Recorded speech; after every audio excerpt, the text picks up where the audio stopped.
Assalamualaikum warahmatullahi wabarakatuh. Alhamdulillahirabbil alamin wa bihi nasta'in wa ala umuri dunya waddin. Wassalatu wassalamu ala asrofil anbiya'i wal mursalin wa ala alihi wa sahbihi ajma'in, amma ba'du. Pertama-tama marilah kita panjatkan puji serta syukur kita kepada Allah Subhanahu wa Ta'ala karena telah melimpahkan rahmat, nikmat dan hidayahnya. Kemudian sholawat serta salam tak lupa pula kita kirimkan kepada Nabi Muhammad SAW yang telah membawa kita dari zaman kegelapan hingga zaman terang benderang ini. Kemudian yang saya hormati Bapak Dosen Abdul Ghafur SAG MA selaku pengampu mata kuliah pendidikan akhlak di program studi pendidikan ilmu pengetahuan sosial. Izinkan saya memperkenalkan diri, nama saya Syifa Aulia Hamdani. Di sini saya akan membawakan materi mengenai adab seorang murid kepada gurunya. Sebelum kita masuk ke dalam pembahasan adab seorang murid kepada gurunya, marilah kita kupas terlebih dahulu apa yang dimaksud dengan kata adab. Adab secara bahasa Arab yakni adaba yu'adibu ta'diban, yang artinya kesopanan, kehalusan hati, dan undangan seseorang untuk menuju hal yang lebih baik. Dan adab dapat diartikan sebagai akhlak yang luhur dan hal-hal yang membuat seseorang tersebut jika melakukannya itu terpuji di hadapan manusia dan juga Allah Subhanahu wa Ta'ala. Adab secara istilah yakni perilaku yang terpuji yang mencerminkan penghormatan, kesopanan, kedisiplinan, dan ketundukan kita terhadap aturan, baik kepada Allah Subhanahu wa Ta'ala ataupun sama manusia dan kepada diri kita sendiri. Banyak ulama mengatakan bahwa adab adalah mahkota ilmu, sehingga ketika seseorang tersebut tanpa adab yang benar, maka ilmunya tidak akan benar-benar bermanfaat. Kemudian kita akan masuk dalam pembahasan mengenai adab seorang murid kepada gurunya. Apa sih yang dimaksud dengan adab seorang murid kepada gurunya?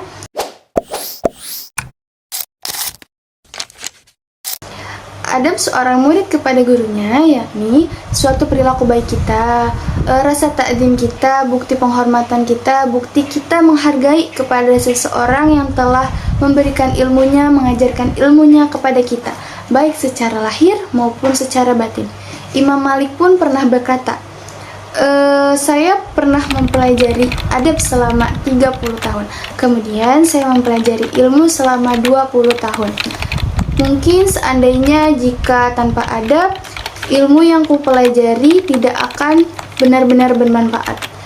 Dan itu menunjukkan bahwa adab itu kunci dari keberkahan ilmu yang kita dapatkan. Nah, tadi kita sudah membahas mengenai definisi-definisi adab. Kemudian kita akan membahas selanjutnya mengenai perintah adab seorang murid kepada gurunya. Perintah beradab ini tidak hanya serta-merta hanya perintah semata, akan tetapi dalam Al-Quran pun dicantumkan.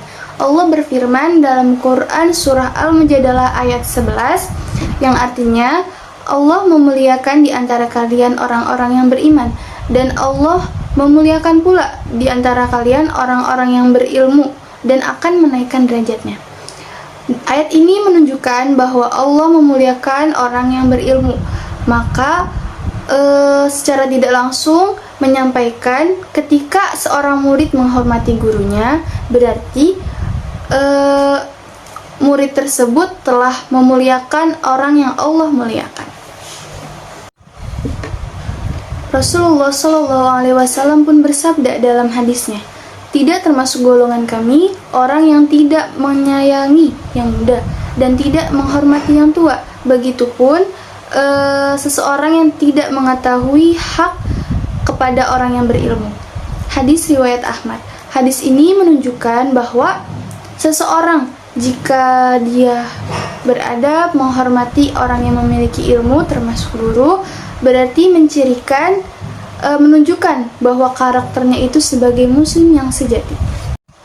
Ada satu kisah teladan sahabat yang menunjukkan adab beliau kepada Nabi Muhammad SAW. Mari kita simak kisah berikut ini. Pada suatu hari, Rasul berkunjung ke rumahnya Abu Ayyub Al-Ansori. Di sana, Rasul menginginkan untuk tinggal di rumah Abu Ayyub. Akan tetapi, Rasul menginginkan beliau yang di lantai 1, sedangkan Abu Ayyub dan keluarganya di lantai 2 saja. Apa yang terjadi pada malam harinya? Abu Ayyub dan istrinya merasa tidak enak, merasa tidak sopan, merasa tidak menghargai adanya Rasul. Mengapa dia dan keluarganya tinggal di lantai atas, sedangkan Rasul yang tinggal di lantai bawah? Saking maksudnya karena sangat menghormatinya, sangat menghargai adanya Rasul, sampai-sampai beliau tidak bisa tidur pada malam itu. Dan beliau pun ketika berjalan di ruangan tersebut menempel-nempel ke dinding agar tidak melewati tengah lantai tersebut. Tak ditakutkan di bawah itu ada Rasul, takut mereka melangkah di atas kepalanya Rasul. Keesokan harinya Abu Ayyub dan istrinya memohon kepada Rasul agar, ya Rasul, engkau saja yang di lantai atas, sedangkan saya dan keluarga saya di lantai bawah. Dan Rasul pun paham atas permohonan Abu Ayyub tersebut. Akhirnya Rasul mengizinkan untuk tinggal di lantai atas, sedangkan Abu Ayyub tinggal di lantai bawah. Kisah ini bukan hanya menunjukkan sikap hormat kepada Rasul, akan tetapi juga kepekaan adab, yaitu bagaimana cara menghormati dan menghargai seseorang yang telah mengajarkannya, yakni Rasulullah SAW. Dan dengan kisah ini pun Rasul tidak meminta untuk dihargai, tapi dengan kepekaan adabnya, dengan ketulusan hatinya seorang Abu Ayyub, sehingga Abu Ayyub ini benar-benar menghormati Rasul, benar-benar berakhlak kepada Rasul.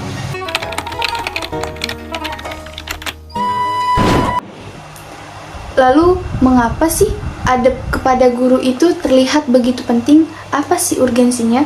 Mari kita bahas.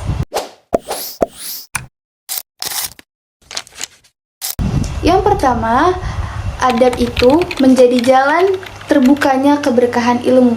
Mengapa demikian? Karena kita memahami ilmu tidak cukup dengan akal pikiran kita saja, akan tetapi ilmu tersebut bisa sampai ke hati kita dengan adab. Yang kedua, guru itu merupakan perantara ilmu. Tanpa adanya guru, kita tidak akan memahami apa sih ilmu agama itu, apa ilmu kehidupan itu, apa ilmu sosial dengan baik dan benar. Yang ketiga, adab membentuk karakter dan akhlak mulia pada seorang murid. Karena kita tidak cukup hanya belajar ilmu pengetahuan dan teori-teori yang ada di dalamnya. Kita juga akan mempelajari keteladanan yang harus kita lakukan kepada seorang guru. Kemudian, yang keempat, adab juga dapat menjaga hubungan baik kita dengan guru-guru kita. Mengapa demikian? Karena dengan adanya adab, proses penerimaan ilmu kepada kita dapat berjalan dengan lancar dan juga tidak lupa mendapat keberkahan.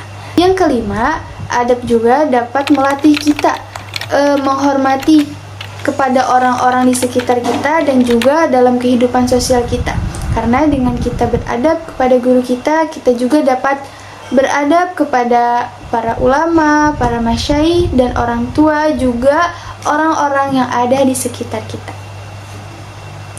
Para ulama bersepakat bahwa siapa yang memuliakan ilmunya, maka dia akan dinaikkan derajat oleh ilmunya. Dan sebaliknya, siapa yang meremehkan ilmunya, maka ia akan kehilangan manfaat ilmunya. Lalu bagaimana sih implementasi contoh seorang murid yang memuliakan, yang menghargai, yang takdim kepada gurunya?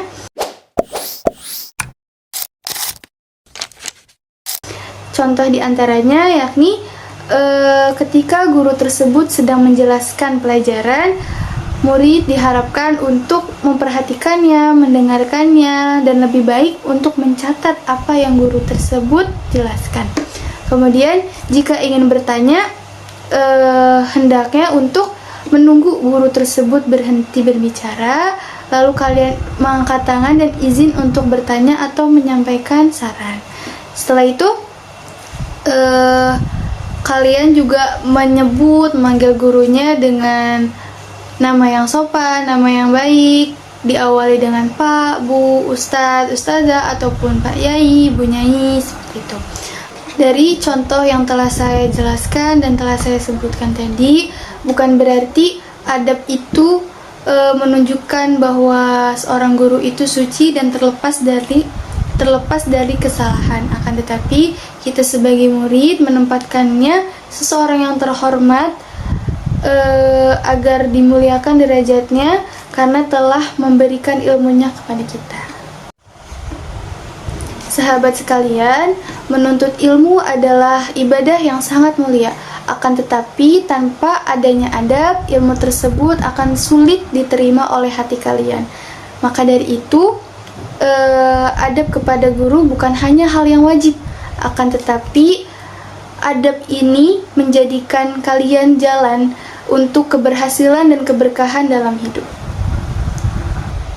Semoga kita semua termasuk dalam murid-murid yang berakhlak mulia, menghormati gurunya, tekun dalam belajar, diberkahi dan dimudahkan proses mendapatkan ilmunya, dan juga mendapat bermanfaat ilmu kita terhadap kita dan juga orang-orang sekitar. Sekian dari saya, mohon maaf apabila banyak kesalahan dan kekurangan. Semoga apa yang saya sampaikan dapat bermanfaat kepada kalian semua. Wallahul muwaffiq ila aqwamit thoriq. Wassalamualaikum warahmatullahi wabarakatuh.